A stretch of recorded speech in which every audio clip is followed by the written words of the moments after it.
All right, tonight's broadcast won't be broadcast on Facebook, and I'm probably not going to put it on YouTube right away. I'm gonna wait till after we. And tonight is not going to be a regular training. It is going to be updates on the Assurance USA because things are getting really tight on that, and we need to get moving on it as soon as possible. So from this point on, things are going to move pretty fast when it comes to the Assurance USA. Okay, we're looking at trying to get everything up and going and be giving quotes in 2 weeks. So with that being said, we are fast tracking everything when it comes to Assurance USA. Why? Because for one thing, our website is getting tremendous number of hits. Just last week alone, we had over 300 hits, on our website, and we got about 50 or 60 requests for quotes already, and we haven't even really started doing any real marketing yet. We've only just been up on Facebook here and there, and that's about it. Every now and then, I may have post 1 or 2 posts on LinkedIn. I haven't done anything on Twitter yet for that. So we haven't done any real commercials or anything of that nature. And you all are not even set up as agencies yet. So tonight is going to be a rundown on what we're thinking about charging for the agencies, how you all can go about getting your agencies, how many agencies that we're going to have, giving y'all some type of numbers of what y'all can look forward to as far as the agents and how all that's going to play out. Okay, now because tonight is not regular training, this is all training. This is all updates on Assurance USA for tonight.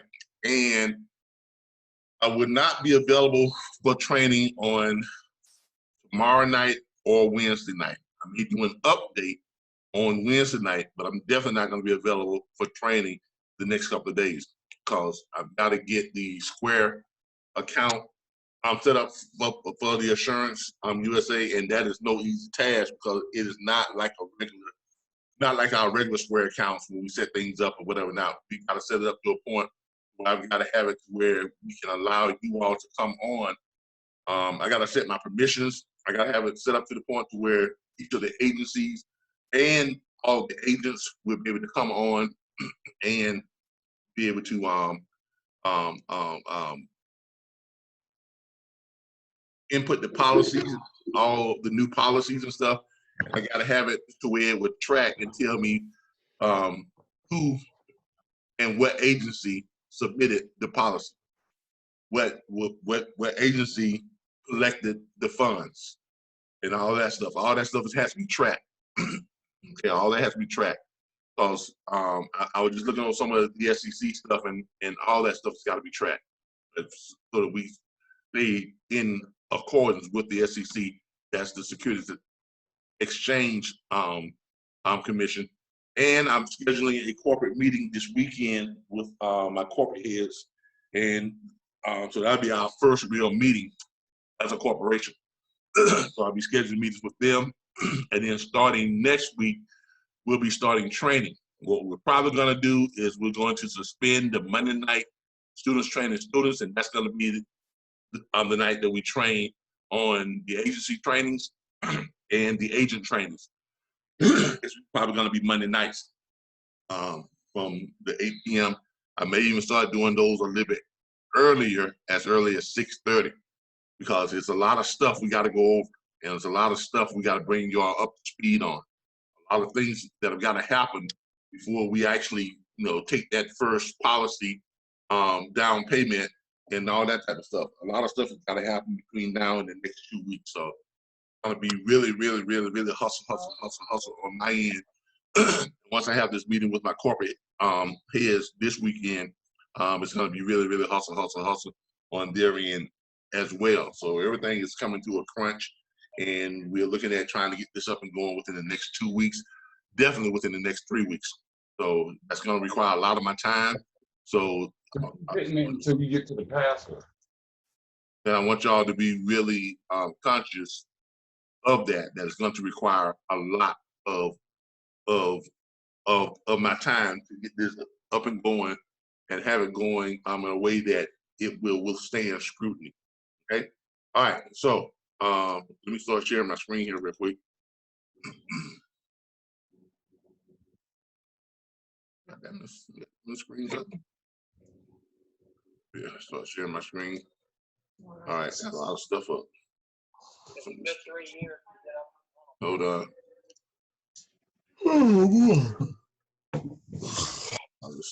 Okay. All right. So first off, the website. Please remember, you all are on open mics. If you're gonna be having outside conversations or whatever you're doing, mute your mics when you start just having conversation, because it overlaps on what I'm trying to say, and then it comes out as a bad recording. Okay, because that doesn't sound good.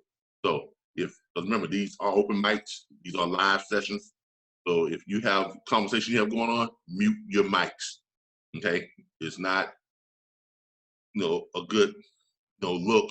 It's not good for the YouTube channel. It's not good for any of that when you all just start having conversation out of the blue on top of my conversations or someone else who's trying to ask a question or something of that nature. Okay, so be courteous to the other people who are on here live. Okay, be courteous to the live broadcast. All right. So if you're gonna have open conversation, mute your mics. Okay. All right. If you got something you want to say to us, then you can unmute your mic. All right. Okay. All right. As I was about to say, the website. This is the website. It is up. It's pretty much it's completed. When you all come on here, when someone comes on, one of the first things that happens is when someone comes onto the site, I get an alert on my phone. We are going to set this up so that the same thing happens with your agency. Whoever is the agency owner or owners, when someone is on the site, your phone will be alerted, and it will let you know that you have a new visitor on the site. We're gonna try to get this. I've got to figure out how to do it to where it's coincides with your state. So if your agency is in North Dakota, whatever the case may be, when someone in the North Dakota area comes onto the site, it's going to notify you that someone in your state is on the site. Now, when that happens, you all will be able to engage them on the site's chat. And I'm gonna show y'all how that works. Show y'all how that works. I'm gonna go on the site again. I'm gonna show you exactly how that works. And my phone is already with it, syncing with it. So if I click on this, y'all heard that? All right, it pops up on my phone that someone is on the site. Now let me show y'all what that looks like. I think I can show it to you all. You all can see my screen, right? Yeah. Yeah. All right. WIX.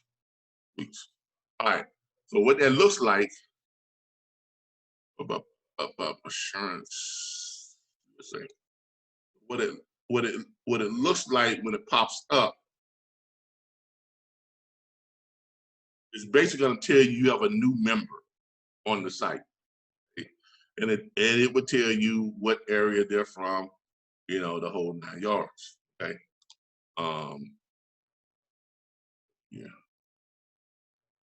It would tell you that you have see right here. See, it says 2 visitors on your site, and they're both from Tallahassee because they're both me.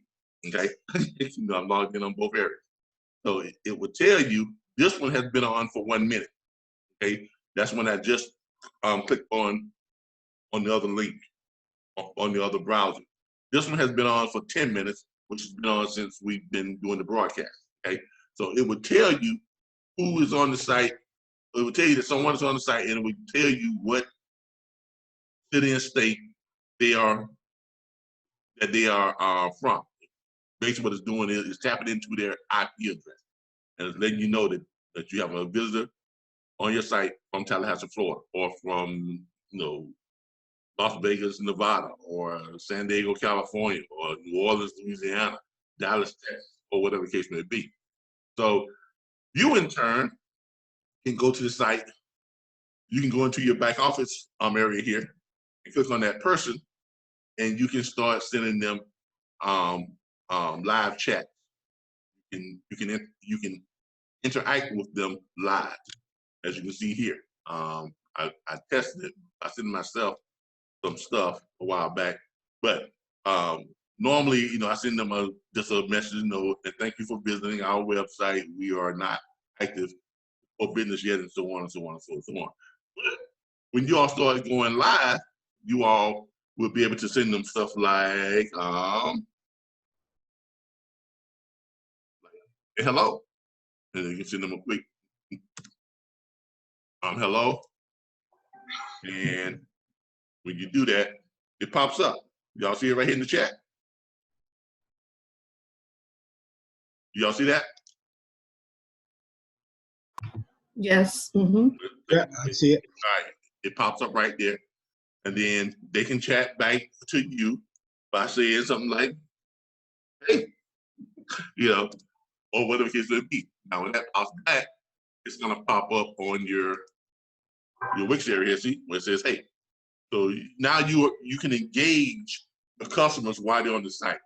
Now, some of the things that we're gonna have on there, we're gonna have some automated stuff that you all can just click on, and it will just automatically send them stuff like that. Will say something like, "How are you doing? Thanks for visiting our site. How can we help you?" And all you gotta do is just click on it, and it'll just send it right there. And then if they send me, yes, I would like to have a quote on flatbeds or dry vans or whatever the case may be. And then you all can text them by saying something like, "Happy,"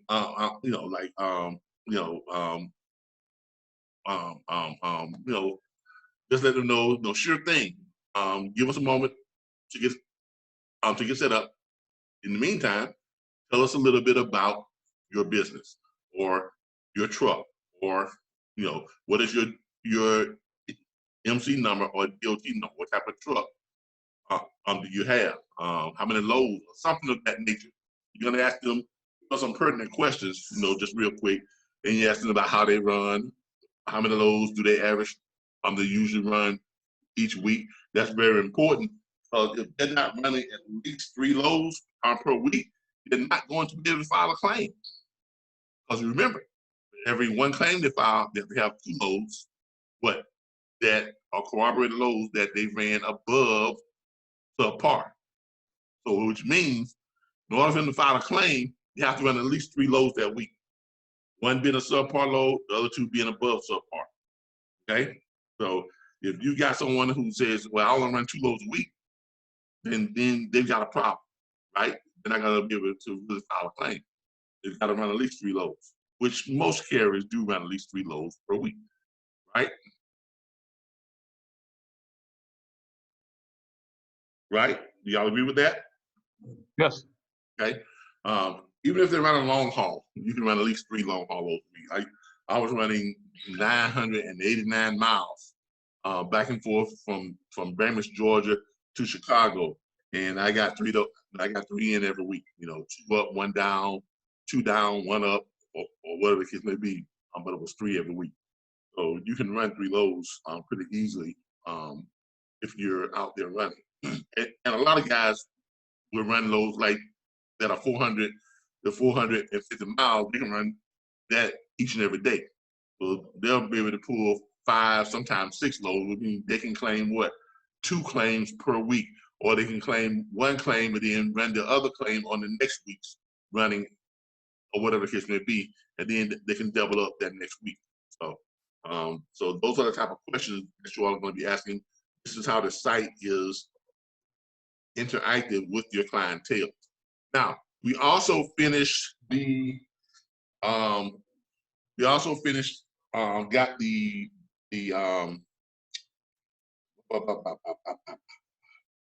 the toll-free greeting. That is now live. So when you call the toll-free number, which is, I don't know if you all have called it or tried it, but you all can call it. There it is right there. I'm 800-381-8720. 381-8720. And I'm gonna let you all hear it here. Hopefully you all can. Cheap freight is an unfortunate reality of the trucking industry. But with an Assurance USA Freight Rate Assurance policy, cheap freight no longer has to be your reality. If you know your party's extension, please enter it now or press 8 for the name directory. For a dry van rate assurance quote, press 1. For a flatbed rate assurance quote, press 2. For a refrigerated rate assurance quote, press 3. Or press 0 for the next available representative. All right, we are able to hear that. Yes. All right. Yeah. All right. When I requested a voice, I wanted something that had a slight British accent and also a slight Australian accent. So I wanted a combination of that accent in a female's voice. I think that makes for a nice professional sound. You know, this industry is on the more professional side, and we wanted something that addresses exactly what they're calling about right up front. Kind of gives them a kind of a, you know, a synopsis of what we do, you know, right up front. You know, it lets them know. Obviously, they're calling because they have a problem with cheap freight, and it goes on to explain that cheap freight is, you know, it's an unfortunate reality. But after all said and done, it doesn't have to be your reality. And then it goes to ask them if they want to quote on either flatbed, you know, on dry van, flatbed, or refrigerator. And then it also, now, if you all notice, in the beginning, the first thing it asked was if you know your party's extension, okay? And that brings us to each and every last one of you all will have an extension on the toll-free list, on the toll-free number. So when they call up the toll-free number and they say, if you know your party's extension, they're gonna basically, if they do know your extension, they're gonna dial in your extension, okay? And it's gonna, you know, whatever. And I think the extension is gonna start off with 7,000. 7,001, 7,002, 7,003, 4, and 5, and so on and so forth. Okay, so your extension is gonna be like 7001, 7005, 7025, or something of that nature. Okay, all the way up to 50 for the agencies, because there's only going to be 50 agents, one per state. We are not going to have a situation where we put you all in competition with each other in each state. Okay, it's going to be one agency per state. Okay. Now, as an agency, you can hire as many agents as you know, as you see fit. Okay. Now, what we are asking you all to do in this first year, only hire agents within our platform.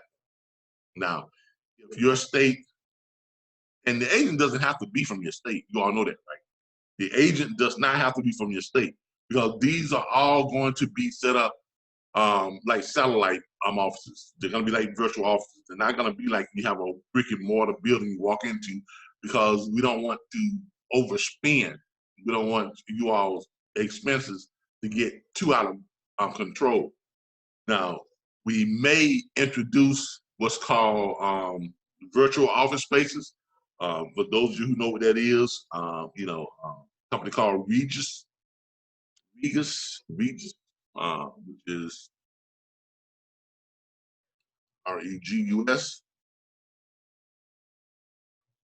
Regus office space, Regus virtual office space. This is it right here. And you're able to get a virtual office business address, and you'll actually be able to have an actual office that you can walk into. And they have office spaces these virtual office spaces all over the world.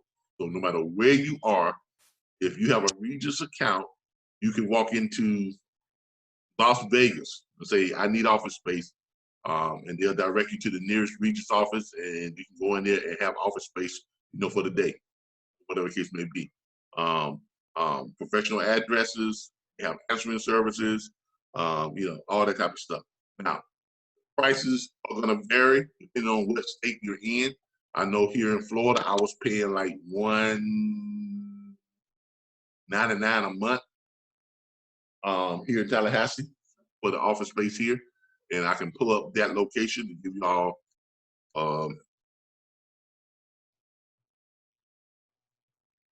Tallahassee, Florida. And this is it right here.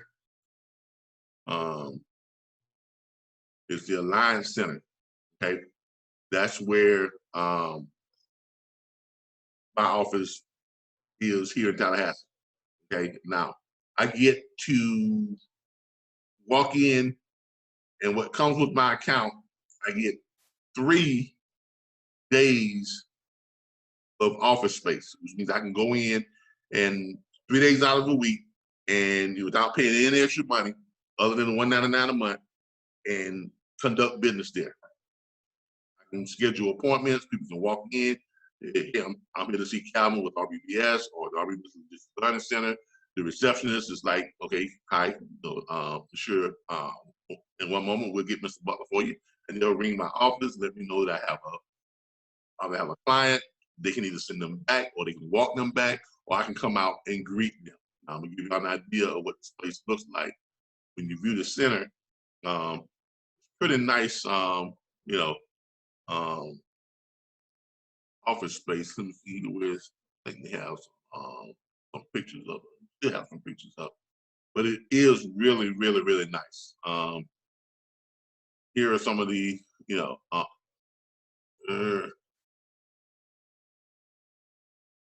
trying to find their photo gallery. Let's go back. Tallahassee. Okay, view center. Okay, I guess that was it. Book showing. I want a book is showing. I want to look at the photo gallery. But it is really, really impressive. If you're able to find a way, it's the photo gallery. Maybe they don't have a photo gallery for you in Tallahassee, but it is really, really, I'm impressed. I was really, really, really, matter of fact, let me do this. Let me Google the images and that'll tell me. Regis Tallahassee.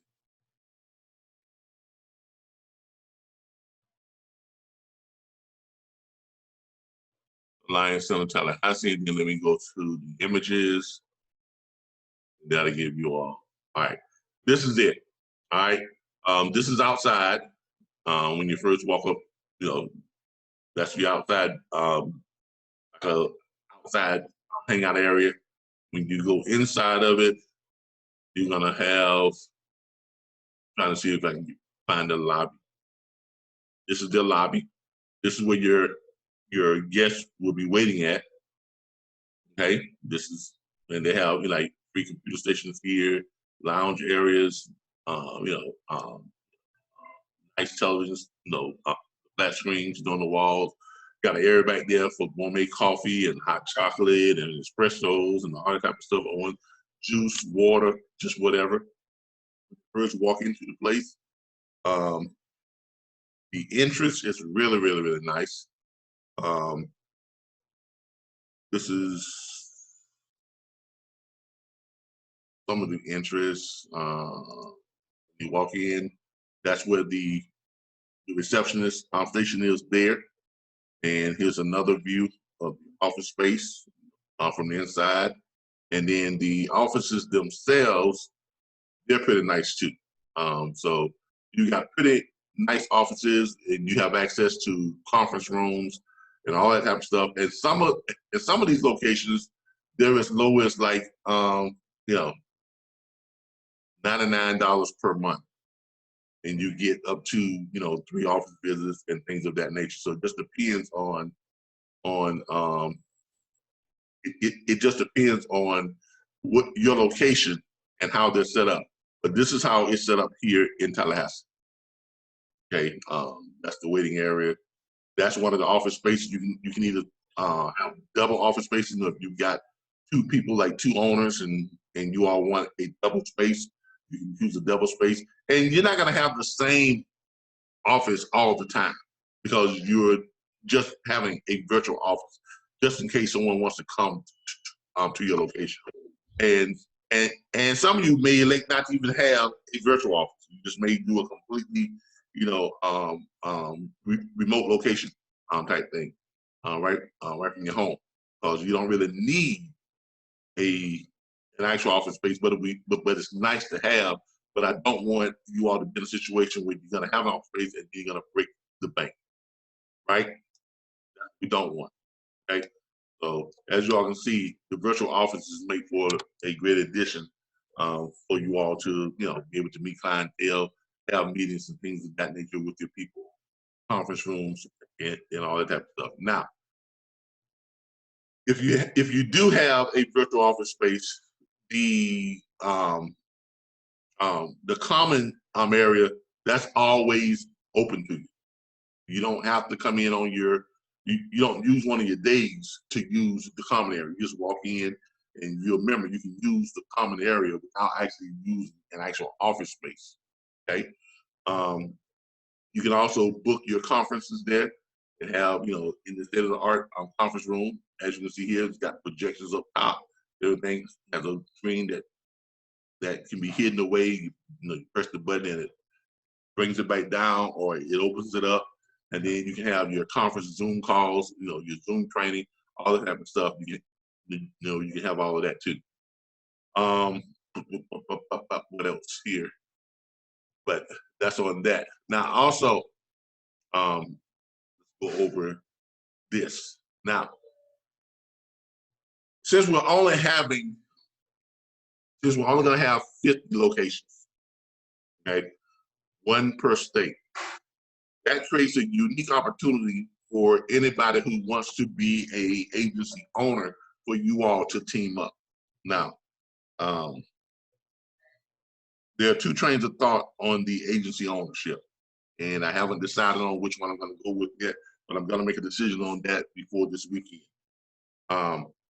Agency ownership is going to require to own an agency, because if you look at, and the closest thing that we have to compare it to is insurance agents, okay?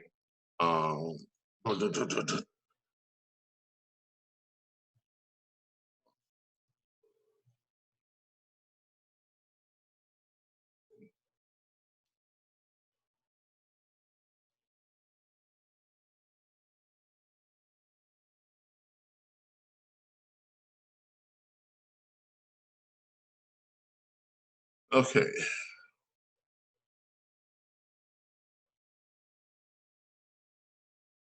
How much does it cost to buy an insurance agency? Okay. Now, insurance agencies, they're going to range anywhere from $5,000 up to $50,000. Now, we're not going to be charging $50,000. You know? All right. Get that. But we're not going to be charging $5,000 either. So it's going to be somewhere in between that. Our train of thought is, because we're allowing you all to team up, we're probably going to do it in 2 different ways. It's either going to be somewhere around $7,500 to $10,000, which you are putting down $5,000, and then you can pay the rest out in installments each month. Or we may go with a $7,500 flat fee, or maybe even a $5,000 flat fee for the agency, and then you have a monthly agency fee of $1,000 per month. Okay, so it's going to be one of those, and we haven't decided which one. I haven't made a decision on which one I'm going to go with yet.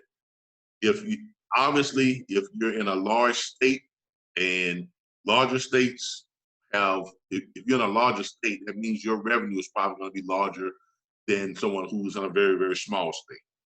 Okay. So there may be some differences in the agency fee depending on which state you're in, because of the size of your state, which is going to determine your potential of your overall profits and your overall policyholders that will be available to you within your state. Now, questions that someone kind of brought up when I was just passing by someone: can an agency write a policy for someone outside of the state? Okay, yes, you can, but you are going to split the profits with the state agency that is in that state. Does everybody understand that? Or do I need to repeat that?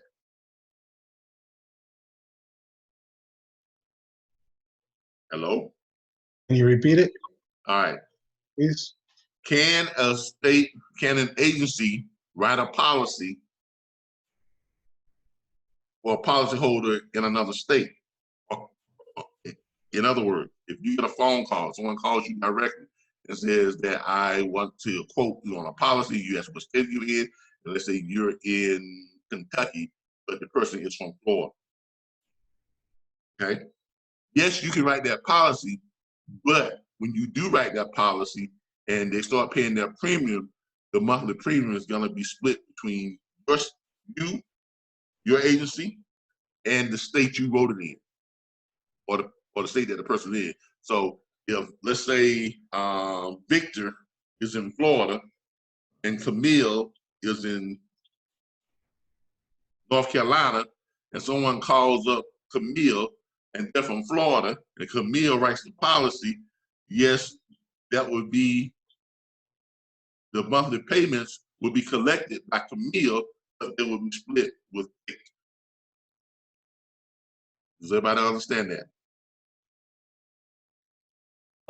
I got that. All right. Now, in order for Victor to qualify for the split, Victor is going to have to, his branch is going to have to write a minimum amount of policy. So you can't just sit back and wait for everybody else to write policy. You just sit back and collect your money. You know what I'm saying? Y'all understand how that goes? So there's going to be a qualifier. If Victor is, if Victor has met his monthly quota, right? And then Camille writes a policy to a policy holder, and they're in Florida, and she's in North Carolina. If Victor has met his monthly quota for his minimum policies to qualify for that split commission, then he will get a split commission. If he has not, he won't get a split commission. And even after he meets his monthly quota, he won't get that split commission because he did not have, he hadn't met his monthly quota before that policy was written. The split commission is only going to be after you have met your monthly quota. Does everybody understand that? And that's within the same month of the policy being written. Exactly. That's within the same, because each month you're going to have a quota. Okay? It's going to be a qualifying quota. That qualifying quota is what's going to qualify you for split commission if someone writes a policy on someone who is within your state. Y'all understand that? It would have to be like either within 30, 31 days for me to make my quota then. Because, for example, if that policy is written on the 29th of the month, if you ever reached your quota yet, yeah, you don't get a split commission. Camille gets the whole commission. No, but what I'm trying to understand is that you're gonna have a 30-day window to, bring your sales. I mean, you got as long as you want within that month to meet your quota, but to qualify for a split commission, you might want to try to reach that quota as quickly as possible. You understand what I'm saying? What that does is that alleviates people who are just lazy and just depending on other people to write policies within your state, and they just collect a split. You understand what I'm saying? Yeah, I got that. We don't want anybody to just sit back and say, oh, well, I love this system. I can just sit back here and I ain't got to do nothing. and let other people write policies within my state, and I'm still gonna get half the commission. That's not gonna happen, because we're not supporting people who are not trying to support themselves. Okay, you're gonna have to actually get out there and, you know, hustle on those policies.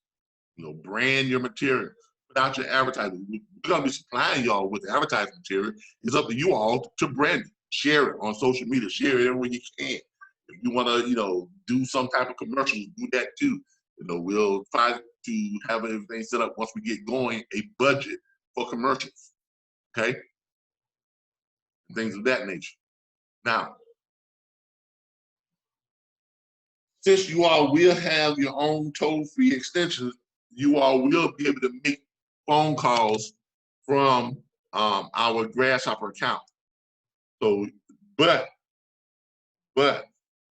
if you are making phone calls from the Grasshopper account, you are going to pay half of the bill for that Grasshopper, for the number of calls you made from that Grasshopper account. Now, if we go with the monthly agency fee of $1,000, 500 of that can go towards your Grasshopper call. Okay, your outgoing Grasshopper calls. All right, all incoming Grasshopper calls, you can have as many of those as you want. But when you start making outgoing Grasshopper calls, that's where it starts. You know, we have to pay a fee for those. So if we elect to go with the, you know, $5,000 or $7,500 down and $1,000 a month agency fee, then 500 of that can be budgeted for your Grasshopper call, for your outgoing Grasshopper calls. Now, anything that goes over that, then you got to pay it. So it will behoove you all to kind of, you know, use, you know, got cell phones, you already get unlimited calls anyway, right? Just everybody here gets unlimited calls on their cell phone, right? That's right. So if you got a call that comes in, you need to call somebody back, you might want to go to your cell phone first before you just jump on Grasshopper and call you back. Okay? Don't just try to ride out on Grasshopper. Try to supplement in some cost-saving tactics. And we have training on all that. And once we get started, we have training on all that to show you all how, you know, how to supplement your calls and how you can break it down. I mean, you know, the more money you save, the more money that stays in your pocket, right? All right. Now, as far as, I would advise you all to team up on your agencies, because you're only going to have one agency per state.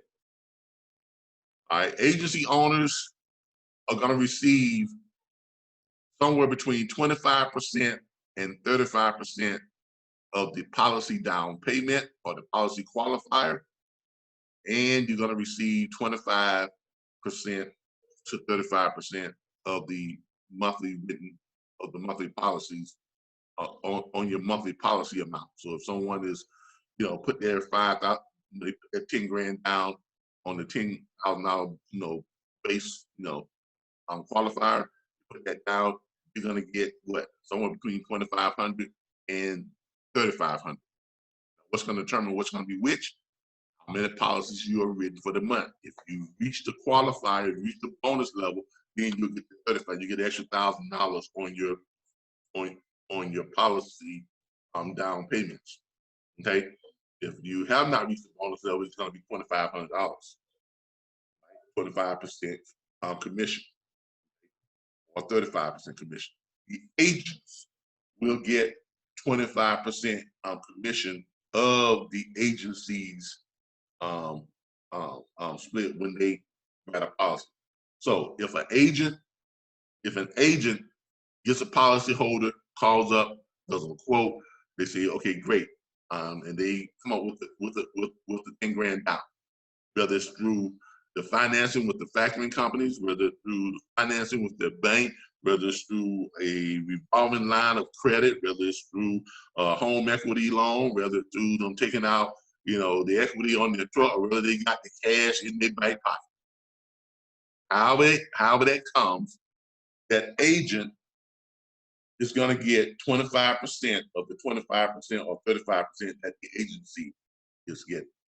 So if it's $10,000 and you haven't met and the agency has not met their bonus level yet, it's going to be $2,500 onto the agency, and then what's 25% of 2,500?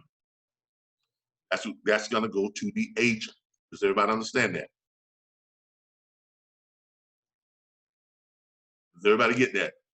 Now I have we'll have all this will be in your agency handbook once we have those printed up, or once we get them finished, and then we'll electronically send them out to you all, and it will be in your agency operational handbook. But calculate here, show you exactly what that would mean. So if you got someone who is 325. Yeah, someone who's come up with their 10,000, and if they're coming up with, the 2,500 goes to the agency. 2,500 is going to go to the agency, and then that minus 25% is going to go to the agent. The agent's going to get $625. That's not bad for your upfront lump sum for signing that policy. That's pretty good. So pretty much for every policy you write, if they come up with the down payment, once they hit that, the agent is going to get $625. The agency is going to get $2,500 minus the $625 because you got to pay the agent. And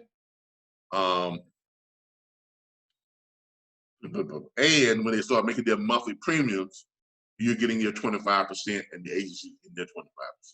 So you're getting your 25% of the total monthly premium on the agency is, and the agent is getting 25% of that, of their 25%. Y'all see how that works? It's always going to be 25, and it's going to trickle down. Or it's going to be 35, and it's going to trickle down.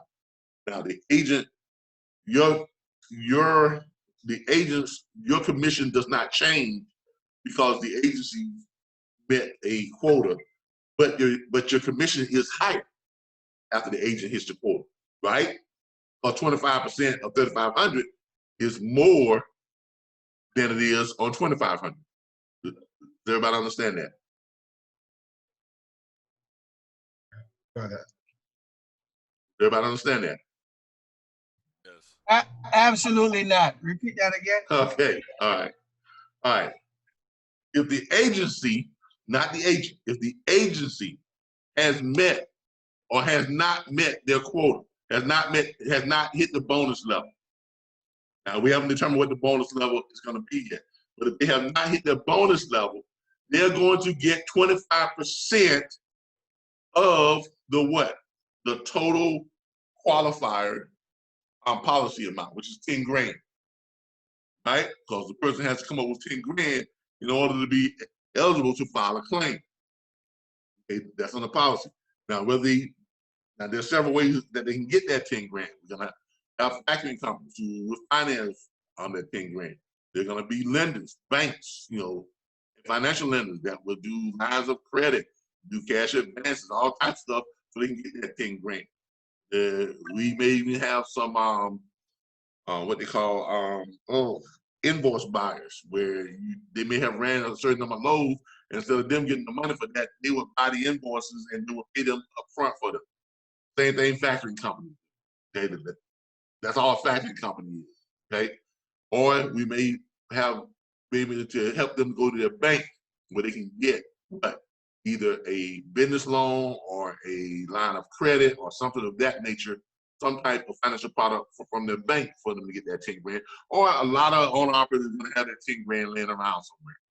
Okay, so but either way, when they come up with that 10 grand, the agency is going to get 2,500 if they have not met the bonus level. If they have met the bonus level, the agency would get 3,500. Now, the agent commission is always 25%, which means if the agency has not hit the bonus level, you're getting 25% of 2,500. If the agent has hit the bonus level, you're getting 25% of 3,500. Gotcha. All right, there we go. You got that. And by the way, that is on the 3,500 after the bonus level. That's 875 versus 625. Okay, Okay. and you're getting your 25% on the monthly payments, on the monthly the premium payment. If they met it, if they put out that 10 grand, that premium is going to be somewhere between 433 and 550 or 560, depending on which type of truck they have, whether it's a dry van, flatbed, or refrigerator. Okay, but on the low end, 433 on the policy, the agency is going to get, if they haven't hit their qualifier, they're going to get 25%, which is going to do that. Yeah, hold on. 433 minus 25%, which is going to be $108 per month. The agent is going to get their 25% of that. So 108.25, 108.25 minus 25% of that. And this is residual. So they're paying that every month. So you're getting $27 per month every time they pay their monthly payment. So you're going to either get $625 on the initial writing of the policy, and then from that point out, you get $27 per month every month that they make their monthly premium. Does everybody see that? Yes, and this is per policy. Yeah, that's per policy. So the more policies you write, that goes up and up and up and up and up, right? Well, as long as they have the policy. Y'all see how that works? Insurance agent? Huh? You have to be an insurance agent? No, you have to be an assurance agent. This is not the insurance business. Right. This is the assurance industry, not insurance. So no licensing there? That we don't quite know yet. Chances are there won't, because we're not classified as an insurance product. We're classified as a financial enhancement product, like any other financial program that supplements with like a financial supplement. So because we're not in the insurance industry, we were able to register it as a financial product and not an insurance product. Because remember, what does insurance do? Insurance pays damages and losses, right? Pays for damages and losses. This is compensation enhancement. That's all it is. You've already gotten paid. You've already been compensated for what you've done. You're just paying a policy to enhance the compensation that was subpar. Or pretty much sustainability, because it's keeping them on the same dollar per mile that they want to be at. So you're just keeping them staying on that same level. Yeah, on their low paying freight, and they can only file a claim for they have to run at least 2 above subpar loads in order to claim 1 subpar load. Gotcha. Okay, so you can't just ride out on all low paying freight and say I'm gonna claim. No. Okay, let me ask this question real quick, because the other day you were saying 2 or 3 Raycons. So did you make your mind up whether it's going to be 2 or 3? 2 or 3 what? Raycons or BOLs in order for them to be able to claim. No, you got to run 3 loads. You got to run 2 above subpar loads in order to qualify for 1 subpar claim. Okay. For every claim you file, you got to submit 2 you got to submit 2 above subpar. So if you're I got you. But the other day you were saying 2 or 3. So I just wanted to know. No. I was saying 2 or 3, but I was saying that some carriers will be able to claim 2 loads per week And if you're running short runs, you might be able to claim 3. Okay. Because if you're running short runs, right? Like if you're running short runs, those connecting runs where you can run 2 or 3 a day. So for every 2 you run that's above subpar, you can claim 1 below subpar. It's kind of hard to run short loads and have a subpar paying freight, right? Because most short loads pay you above what? Most short loads are gonna pay you above subpar, right? Above subpar, yeah. Exactly. So Pretty much gonna be more exactly. than 2 per mile. Yeah. So that helps us to stay balanced out without someone overwhelming the system. System, yeah, and the Okay? claims. Yeah. That's why those restrictions and the conditions are there to keep everything in check and keep everything balanced out so that no one person can try to get smart with you. I'm just gonna run all subpar loads. I'm gonna run a whole bunch of short runs. I can claim 6, no. It's not gonna work that way because you have a threshold. Remember, what's considered subpar for a dry van is $2 per mile. Anything less than $2 per mile is considered subpar. Paying $2 per mile, that's not subpar. On flatbed, it's $2.50, right? And on refrigerated, subpar is that's probably going to be about $3 to 75. yeah, $3 to $2.75. Okay, on refrigerated, because refrigerated normally pays higher. Flatbed pays higher than dry van. Dry van is on the bottom of the totem pole. Okay, and it tells you, and it tells them that here in the claims area, when they go to file a claim, and they can file claims right here on the website. But it breaks it down for them right here on the claim. It says file online, claim filing an online claim 24 hours a day, 7 days a week, or call our claims hotline, same number, to get things started. Claims documentation. Please upload completed rate confirmation and bills of landing on loads you are submitting claims for. Supporting claims documentation. Please upload copies of rate confirmations and bill of landings of at least 2 completed loads for every 1 load a claim is filed for. Note, supporting claims documentation must be from the same week as the submitted claim. So when they call and ask you all about that, you're basically gonna tell them, look, for every claim you file that's below $2 per mile or that's below your threshold or whatever type of trailer you're pulling, you gotta file, you gotta send 2 supporting claims from that same week, not claim, 2 supporting claims documentation from that same week that shows you ran what? 2 above par loads. So it's 1 for every 2, right? Or 1 for every 3, however you want to put it.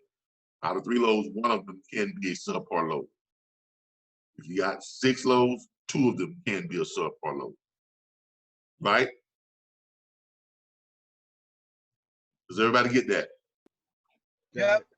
All right. And also, by having it on the same week, it eliminates the possibility of somebody trying to turn in on more than. Okay, I'm missing most of your conversation. You understand?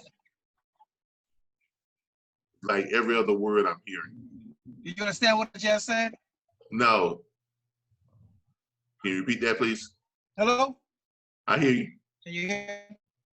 Yeah, but you're still kind of fading in and out.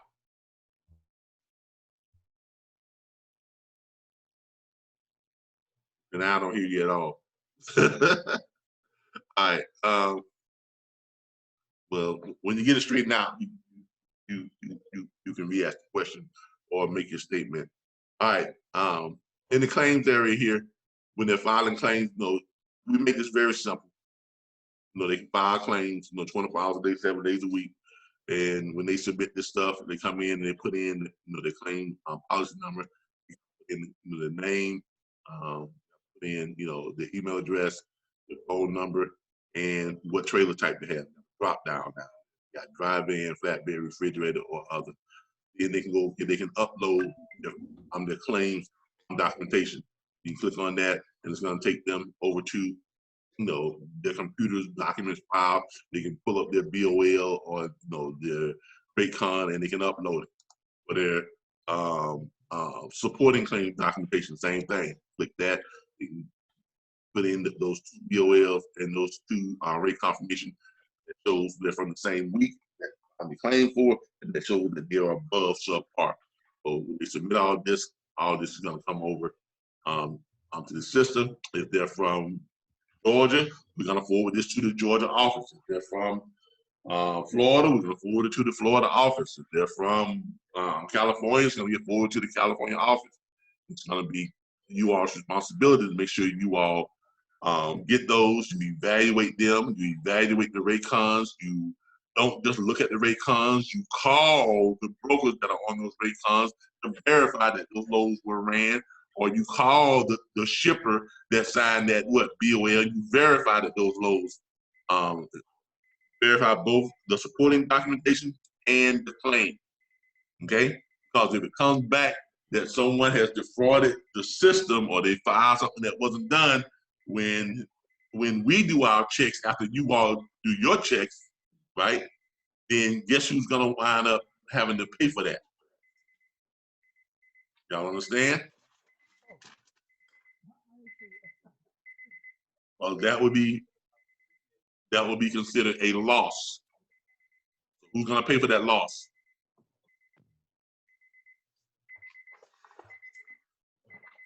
How can you ensure that the shipper or what ensures that they can share that information with us? What if they refuse to share that information? What if they what now? What if they refuse to share that information? I mean, then you tell them, then you call back the client and say your shipper, unless you pick the load up front, or the broker that you went is refusing to share the information, and we can't pay on a claim that is unverifiable. So then they're gonna call that shipper and they're gonna do what? They're gonna pitch a bitch with that shipper, right? Or they're gonna pitch a bitch with that broker, right? Yeah. Okay, it's like anything else, you got an insurance policy, and the insurance company calls you to verify something, and somebody wants to give the insurance company a hard time. What is the insurance company gonna do? They're gonna let you know. We couldn't get information from them. They refused to give it. I'll take care of that. Because they what? They want their money, right? Yep. All right, then. So that's the great part about this. You don't have to get into it with the shipper. You don't have to get into it. You just kindly let the shipper know, well, Mr. Shipper or Mrs. Shipper or Mr. Broker or Mrs. Broker, I'm simply trying to verify for my client who is a policy holder with our company, Assurance USA. You can look it up. Go to assuranceusa.net. So if you want to see who we are, we can't verify it. We can't pay the client, the owner operator, on the claim that they're filing. So I will let the owner operator know that you are refusing to give us the confirmation. And you can rest your bottom dollar, and the owner operator is going to call them. Right? Yep. And the owner operator is going to let them know, y'all need to call them people back and verify that I ran this load or whatever the case may be. Now, you may have a few of them when we first start up. I guarantee you, after we get into doing business and everybody gets familiar with what we're doing, you don't have no problem with that. Okay? But that's part of your job. That's part of your job as an agency owner or as a or as an agent, or whoever is doing the verifications within your office. Okay? And then we're gonna have something like an underwriting department, which is gonna do the verifications on top of the verification. Right? So if you send back, say everything is verified, right? And then we pay out that policy at the end of the month, when our people start verifying all these verifications, and they're doing the back, and something comes up short, or they come up and say, no, that person didn't run that load, or no, that's not one of our BOLs. I don't know where they got that BOL from. And you see what's happening? Then you're gonna have what's called what? Chargebacks, right? Because you didn't properly verify. All right. This is very serious work, because it's very serious money that you all are looking at. I mean, first year could easily make you all multi-millionaires. It literally can. Okay, so because this is a lot of money that we're going to be putting into circulation, a lot of money that's going to be, transacting, and I'm talking about on a monthly basis, just reoccurring every month. And sometimes, you all will be writing policies, and you all will be taking in 10 grand for each person that's doing the policies, and you may do 10 or 12 a week when you're taking in 10 grand a piece. As an agent, yeah, that's over 100. That's over 100 grand a week. If you're taking in 10, 12, 15 a week, this is this is not play money. We're stepping into the real deal. Okay, this is a very, very, very serious, high volume, industry. Okay, and we're gonna have to conduct ourselves in such a manner that reflects that. Because you can bet your bottom dollar, we're gonna have plenty of eyes. Plenty of eyes are gonna be on us that first year, and some of those eyes are gonna be the type of eyes that you all would never see, like the SEC and some state, some federal regulators and things like that. So they're going to make sure that we're not mismanaging money. We're not doing this. We're not doing that. So this is very serious work, very serious money, very serious business. Okay. Yeah, Because, I think the numbers on that. Get whatever you need. I'm sorry. No, I was just saying. I think the numbers on that. If you can get in the upper 2000s of people that's paying that monthly, Yeah, you guaranteed to make $1 million. Yeah, easy. Easy. I mean, and that's not hard to do in this type of industry, especially when you're addressing such a huge problem in the industry. Every owner operator has ran it. There's an owner operator out there that can't tell you that they have not come face to face with making a decision if they're gonna run cheap freight or if they're gonna take, run deadhead for a number of miles just to find a decent load. Either way, they're losing money. If they're deadheaded, they go to a good paying load, they're losing money. If they're taking a cheap freight load just to get back home, they're losing money. Either way, they're losing money, right? So either way, this solves both those problems. And both those problems are a huge, problem within the industry. There is not an owner operator out there that can say they've never been faced with the proposition of having to run a cheap freight load or having to deadhead some excessive miles just to get a good paying load. Does everybody see that? So I got a question on. Sure. I was wondering on the factoring companies, why they don't ever use like just escrow for the drivers.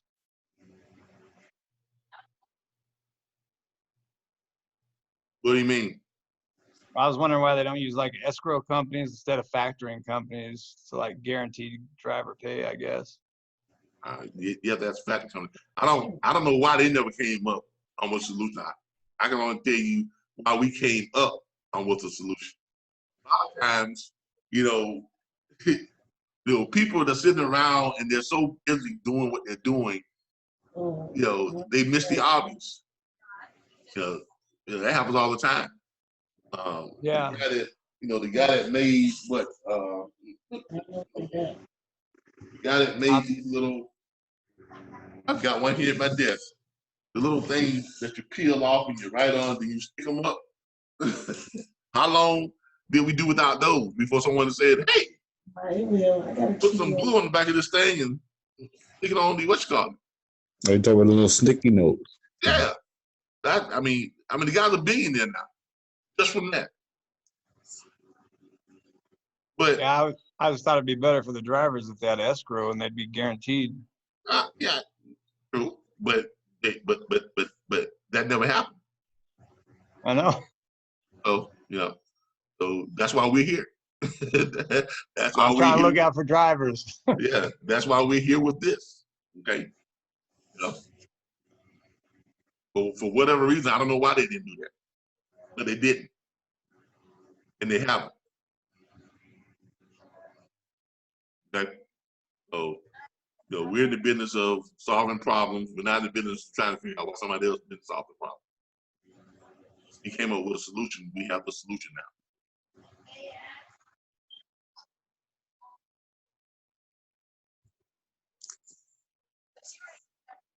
Maybe they didn't want to deal with the paperwork. Maybe they didn't want to deal with the hassle. I don't know. Maybe they couldn't do it in a way that fit within, that fits with. Hold on. Yeah. All right. Maybe they couldn't come up with a way to do it and have it fit within their construct of how they do business. I don't know. But but here we are now. This is what we've created. This solves the problem. And this is what we're jumping in. This is what we're jumping into. All right. So but this is where they would go to file their claim. And once they get everything in, and they can type in a message here, a little short message, whatever they want to type in there, and then they can hit submit. And that would come. Well, it will come here, and it will also come to our emails. Now, what I will be doing is because you all are going to have dedicated domain email address. It's going to be your company name at nocheapfreight.com. Okay, so that's going to be your email address. We're going to be setting those up through 1-in-1. You all, I think each email address has 2 gigs of storage space. So make sure you check your emails often. Okay, check your emails often. Do your follow-ups. Things of that nature. And once we start training, we'll get training with me with all that. Excuse me. In about a week, we're probably gonna start some real crash course training. Okay, gonna be fast. Got to keep up. There's a learning curve on this, but it's gonna be fast. Got to keep up. And because when we launch. Also coming in, it's not the time to be saying, hold on, let me find it out for you. You know what I'm saying? Because once they start calling in, once they start coming in, they're gonna start coming in, and it's only gonna get more and more. So let me ask you a question. So everyone in this network automatically qualified to be an agent, or are you gonna still select certain individuals? Well, we hope everyone qualifies. That depends on federal and state regulators. Okay? We're gonna attempt to have everybody within our platform as an agent, and then we're gonna have the agency owners. Once the agency owners, they're gonna be investing in their agency. Okay? So you all can team up to become agency owners. Because remember, there's only going to be one agency per state. So that leaves plenty of room for you all to team up. If you go with the $5,000 and $1,000 per month, that means if you got five agency owners, he's come up with $1,000. You got 10 agency owners, each come up with $500, right? On your $1,000 per month, if there's 5 of you all, you each come up with what? $200 a month. If there's 10 of you all, you come up with $100. I mean, it's really a no-brainer, especially when you weigh that against the fact that you potentially earn close to $100,000 a month as an agency, right? Yeah. Yeah, or more. Now, on the agent side of it, that may get a little bit murky once we start drawing some attention, and and we start getting some eyes that review our our hiring practices and personnel, and and they start doing some background checks and things of that nature, and say, well, for this type of business, you gotta have this, gotta have that, and you can't have this, you can't have that. All right, if that is the case, if we do run into a situation where some people don't qualify to be an agent, anybody can qualify to be what? Does anybody know where I'm going with this? Yes, I do. An affiliate. Exactly. Anybody can qualify to be an affiliate. Now, an affiliate is kind of like an agent, but you're not doing the paperwork. You're just referring, you're just branding, you're just marketing. You go out there and you're like a marketing arm for this new industry. You're going out there, you're spreading, you have access to the training, you have access to the branding material, all of the commercials that we create. You have access to it to where you can do what? You can share it. We're gonna have someone to create affiliate links. So when you share it, it tracks back to your affiliate link, right? And then that way, if someone clicks on it and they say, "Oh, I like this," they go and they get a policy, you'll get credit for it, which means you'll get what? Commission. Exactly. You get a commission. You get paid. Now, that commission won't be as high as the agencies. No. It may be 5%. It may be 10%, but it will be residual, just like the agents are. You understand? What about customer service reps? Yeah, we've already. I've already looked into either going with the internship program that I already have. More than likely, I would not do that because I wanted to be at a different level. We're either going to be hiring a call center to do customer service, or I meet with my corporate staff, we'll sit back and we'll take a look at creating our own customer service people. From the ones who haven't qualified? Yeah, our own customer service people will probably, now those won't be on commission, those will be salary. Those will be salary position if we have customer service. Okay, I got another question real quick. So should I be making a list of possible lenders? Like I have friends who construction company and stuff that could loan the $10,000 to a carrier who probably doesn't have it. I mean, you can, but be careful. Listen to me. You can, but be very careful with that. Okay. Because we don't want to have. Because a lot of people credit may not be. Yeah, hold on. Yeah. We don't want to open this up to loan sharks. Okay. You understand what I'm saying? Yeah. Now, I don't want to have our clients, owing money to people. That if you don't get my money, I'm gonna break your legs. or if I don't get my money, or I need my money plus 60% interest. No. Yeah. We don't want to open up. We don't want to open it up to anything like that. We want to go through legitimate funding sources. Okay. Like a factoring company. Factoring company, a bona fide, business loan place. I have connections with a whole bunch of business loan places. There's one called show y'all one that I have here. Where was it at? Show you. Already, and I know I'm with so many different affiliate. I have a one that's for my financial services group, which is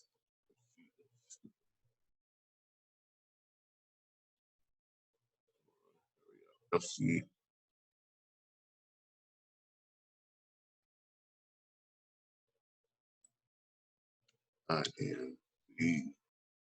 And the First Trust Financial DBA.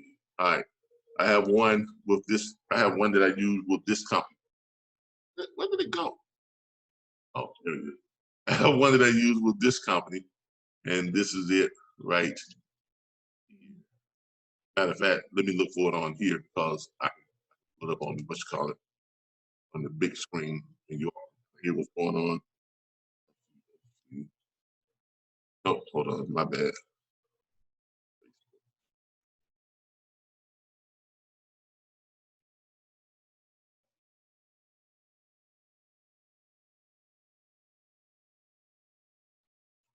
Oh.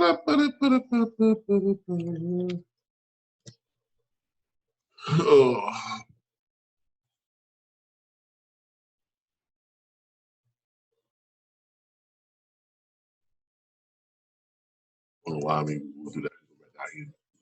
Look it up. Computer's getting kind of slow. I got too many windows open. Come on. Come on. Here we go.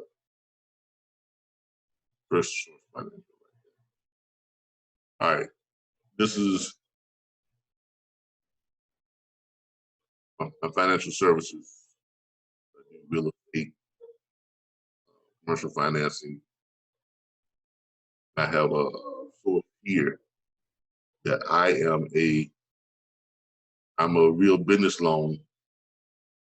I'm a business loan affiliate, okay, where I get commissions and visual income. If I refer someone who does a $2 million loan, I get a huge commission.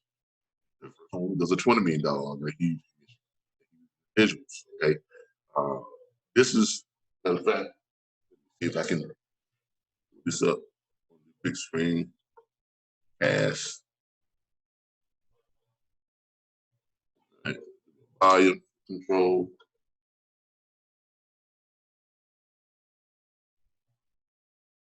I think it's gonna be.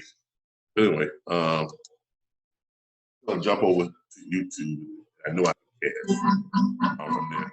Y'all hold on a second. I want y'all to be able to cast this. Hope y'all can see it and hear it.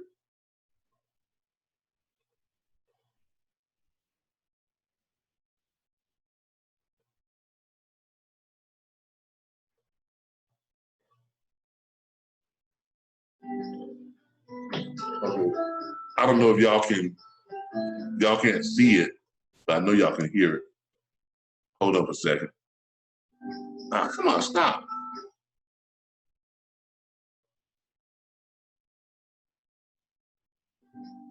All right, now let me go back and do this where you all can actually see it at the same time. Both at the same time. All right. Time this right. You all are looking at this, right? Y'all are going to YouTube.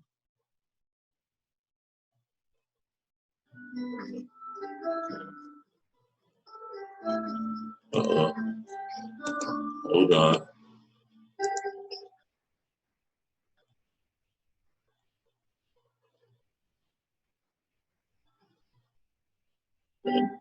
All right, now I'm gonna do this. Try to time it right so you all can see it and hear it at the same time.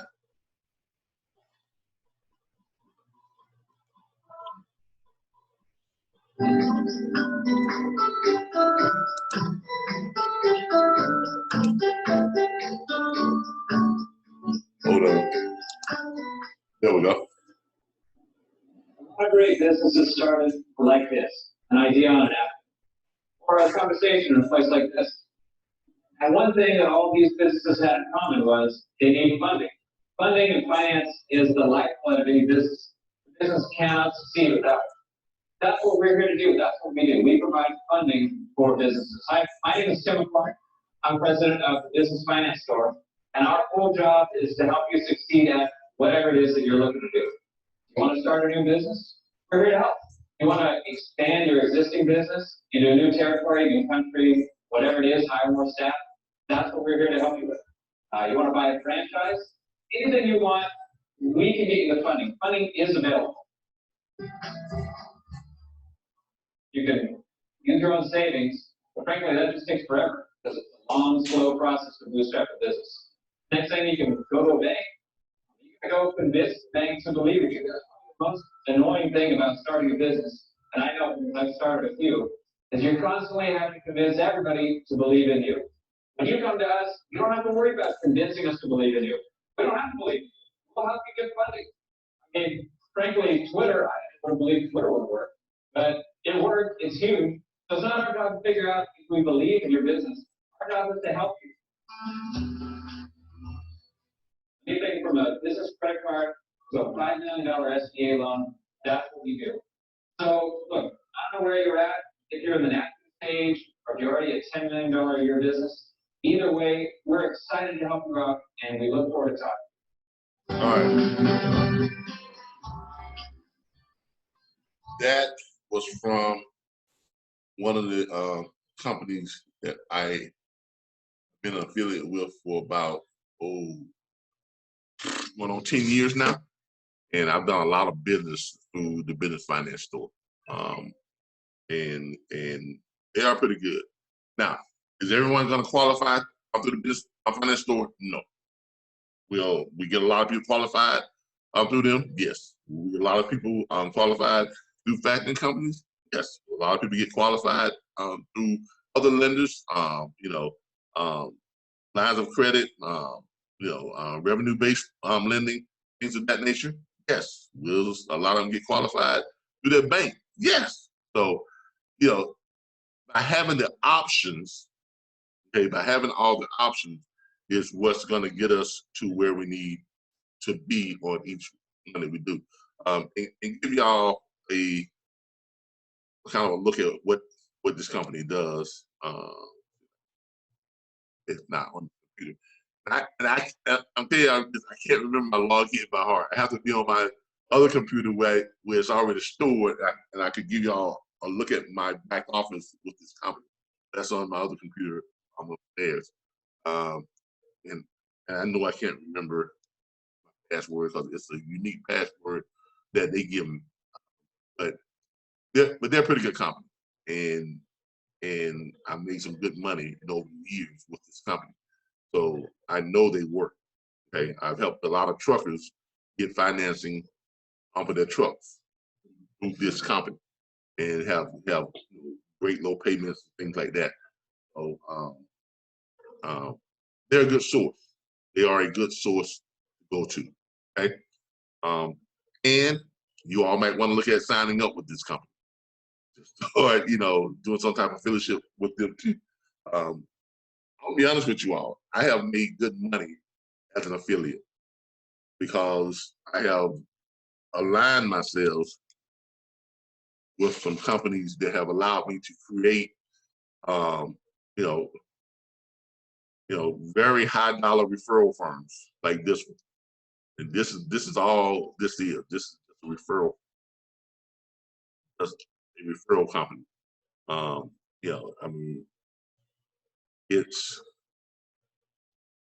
It's worded, and we go after high dollar referrals, but it's still just a referral company. It's basically just a bird dog company. That's all it is. Okay. Now we may go after some high dollar clientele. Our First Choice Financial Incorporated, DBA, FCFC Incorporated is a privately held, diversified global asset acquisitions and referral agency. Principal compensity lies within the matching of well-vetted and capable buyers with discounted portfolios of high performance off-market assets for sale and positioning of underutilized, distressed, geographically challenged property. Now, all that's just a fancy way of saying what? We match people that's got some high dollar stuff for sale with some people that's got some high dollar money to buy. Right? That's all it is. And when we put those people together and they make each other happy, we get a huge check. That's all it is. That's all this is. It, you know, it's wrapped in a nice cover, in some nice clothing, right? It's, you know, it's, everything is, you know, looks like it's a complicated type of business, but it's not. It's just basically, it's referral agents. And that's all I'm doing with the, what you call it. So if we are referring, yes. So if we start referring people over and they're getting the $10,000 from Real Business Loans, or I'm sorry, the business finance store, will my company FCFC get a commission? Yes, it will, because that's why I'm positioned the way I am. Okay, to create businesses that feed off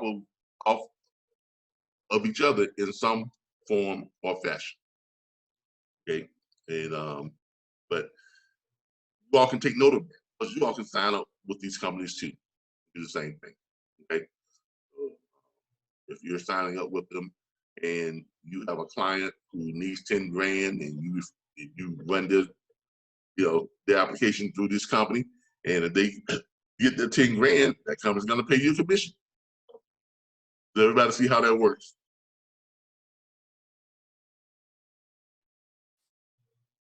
Everybody follow me? Yeah.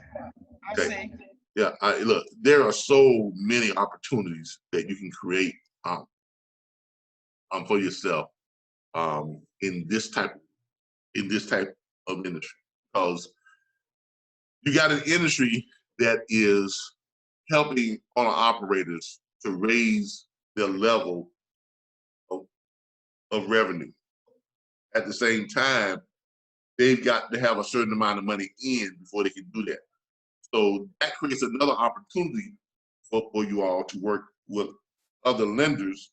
If you're funding stuff to a lender and the lender says, okay, if you send me this and then I get them approved, I'll pay you a commission check.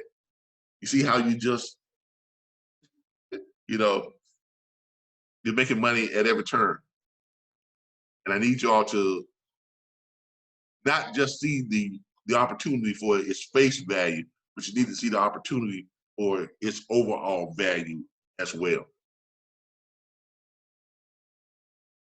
Do y'all see that now?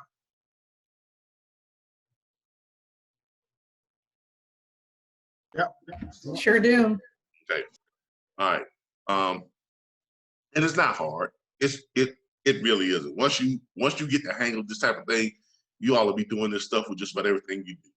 You know, in our platform now, I help, you know, get factory companies. I help people get loans, you know, to buy trucks. I help people to start businesses. I help people to get their cars, you know, car parts and all that type of stuff. I get paid from all of it. And that's what they call creating multiple streams. Now, your main stream is gonna be what? The assurance policy. Quite naturally, yeah, that's gonna be your mainstream. That literally by itself can make you a multi-millionaire. But then you got all those other streams too that kind of funnel off that. It kind of ties in to that. It kind of feeds you from that. So, and I need you all to really, really, really, you know, learn that and get the hang of, you know, finding a way to help your clients fund what they need to fund, and at the same time, you're going to benefit from it at the same time. Okay, because you really can help people and benefit from it at the same time. Okay, that's where most millionaires are made, because they help people solve problems. If you can solve a problem, you're going to make plenty of money doing and we're solving a very big problem, right? And in solving the big problem, we're helping the clientele to solve a little problem. The big problem is helping them to do what? Make more money on cheap freight, make money on cheap freight. The little problem is helping them to come up with the money to meet their baseline qualifier so that they can actually take advantage of the claims process. Okay, does everybody, you all see what's going on here? Or you see how you can fit yourself into every little crease, nook and cranny, and every little thing that goes on, you can really set yourself up pretty nicely. But what we don't want to do is we don't want you all going out and just setting things up with loan charts, things like that. They have to be legitimate. They have to be legitimate sources. Okay, because I can promise you, if you set something up that's not right and it falls back, Calvin's not going to take the blame for you. And I'm sure no one else is here is going to take the blame for you either. Right?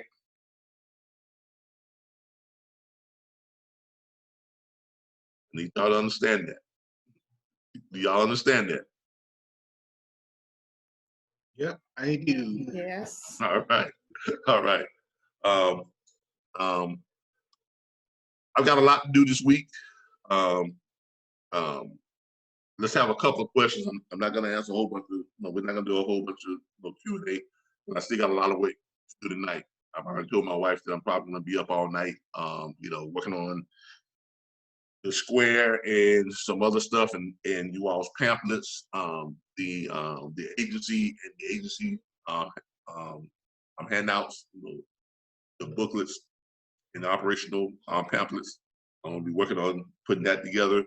I'm gonna try to have the square site up by Saturday, so I can demonstrate it for you all coming this Saturday and show you all how we'll be adding you all in as subcontractors on the square site for the,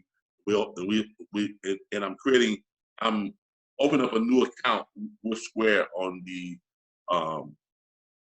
Assurance USA. Our business filing with the state of Florida is already done. In SunBiz, entity and name search, our business filing is already done.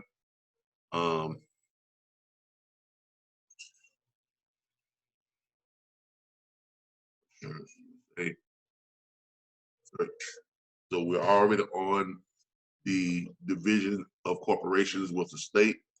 We are active. Everything is a go. We've got the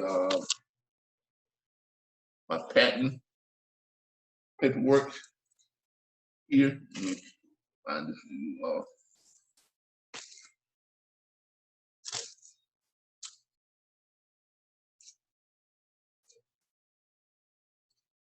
Veterans check my disability. What's that patent? A business certification and U.S. Patent Office. So we've got business certification from the state of Florida and the U.S. Patent Office and the LLC, not the LLC, the corporation paperwork. We got all that stuff in. So that's a go. So we're pretty much good to go. I've got to set up a meeting this weekend with my corporate heads, and make an introduction to them. I got to catch them up on all the stuff that we've done and how it's going to be set up. And from there, they're going to go into. They're the ones who's going to go into letting me know if the insurance ministry is going to try and be oversight. If we're going to fall under that oversight, or we're going to fall under just general financial services. I've got two individuals who are in the insurance ministry. One of them owns his own insurance agencies, so he is very well versed in that. He will be able to let us know where we are with that. So once I have my meeting with them this weekend, and we figure out exactly how we're going to be, what oversight we're going to fall under, and what type of eyes we're going to be having, upon us. Then we'll be able to proceed. And hopefully by Saturday, I'll be able to show you all how we get you all onto Square, and how have you all listed on Square. The agencies will be contractors. The agents will be subcontractors to the contractors, and all of you all who will become agents and agencies will have permission to write policies and to accept the money through Square. We will not be accepting any cash in hands. Okay, so don't have somebody come say, "Hey, I got $10,000 cash. I want to let that." No. You got to put it on a card, put it in a bank, and then do a transaction to a card. Okay, so there won't be any of that, cash in hand type thing, because when you start getting involved in that, that opens up a whole possibility, or opens up the temptation for people doing stuff that's not quite right. Not saying that any of you all would, but the temptation would be there if you got someone who has a bundle of cash and say, "Oh yeah, the baseline is 12 grand, but it's really only 10. You all know where the other 2 grand going, right? Right?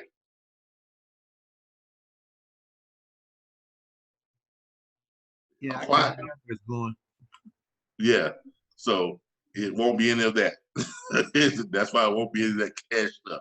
If it's not in the form of a debit or a credit card transaction or a bank transfer right into the Square account, it would not be happening.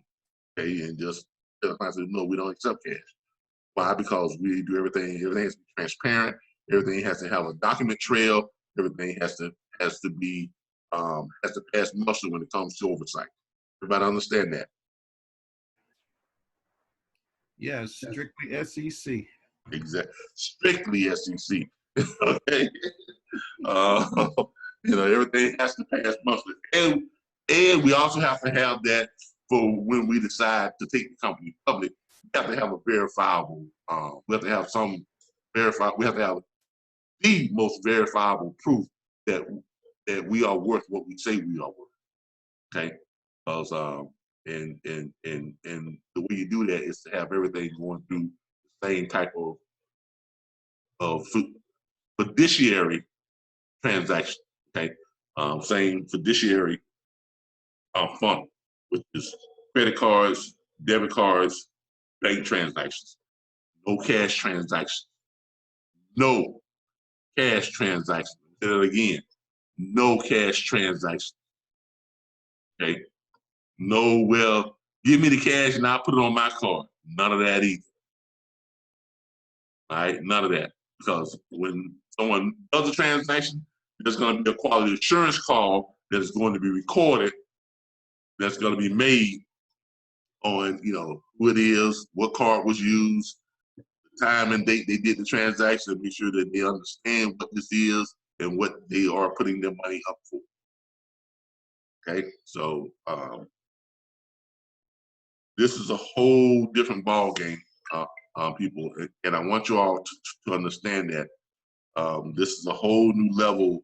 This is going to require a whole new level of professionalism. Okay, because once we start getting, when this hit, everybody's going to be talking about it. Okay, because it's a new industry.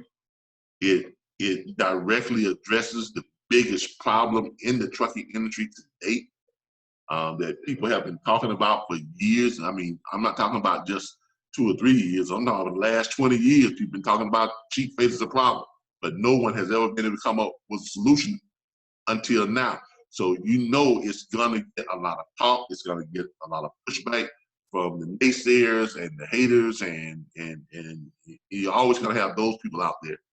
But the majority of the industry understands, especially owner operators, they understand the problem that they are facing with cheap freight.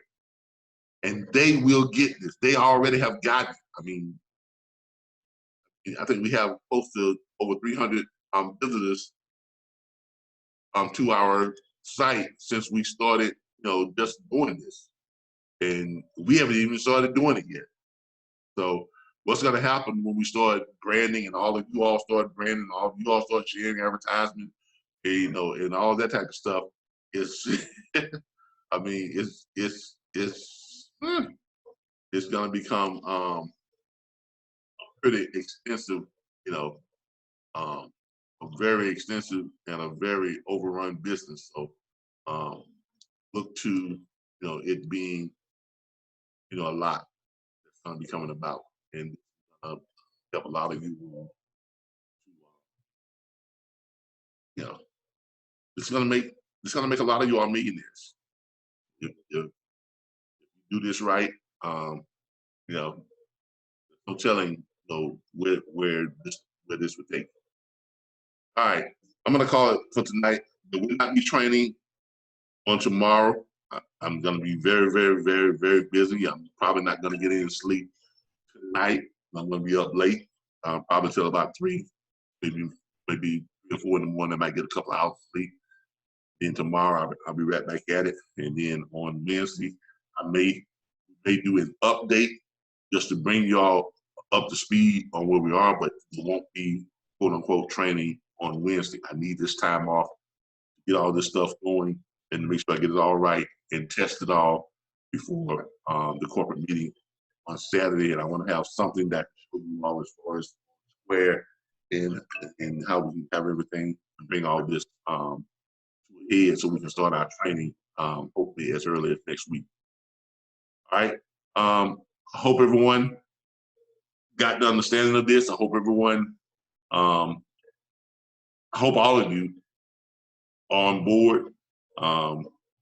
As soon as I figure out exactly what the agencies, what the investment on the agency is going to be, it is either going to be $5,000 and $1,000 per month on an ongoing agency fee, or it is going to be somewhere closer to 12 grand,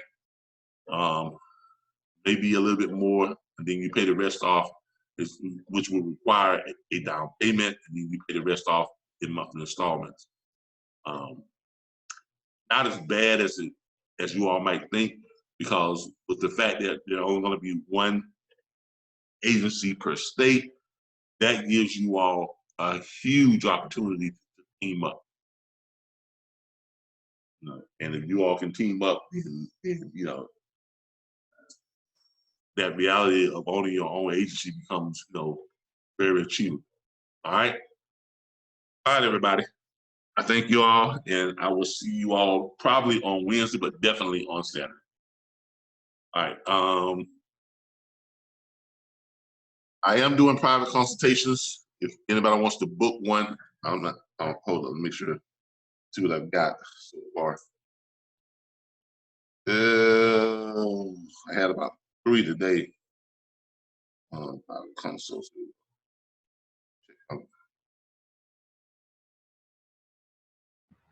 Right. Schedule for private consults. Tomorrow is the 5th, right? All right, I don't have anything for tomorrow on Wednesday. So I do have something for next Monday, but other than that, pretty clear. So I will see you all probably Wednesday, but definitely on Saturday. All right, everybody have a good night. All right, thanks, Kevin. Thank you. Have a good one, everyone. All right. Yeah. Night, everybody. Have a good night.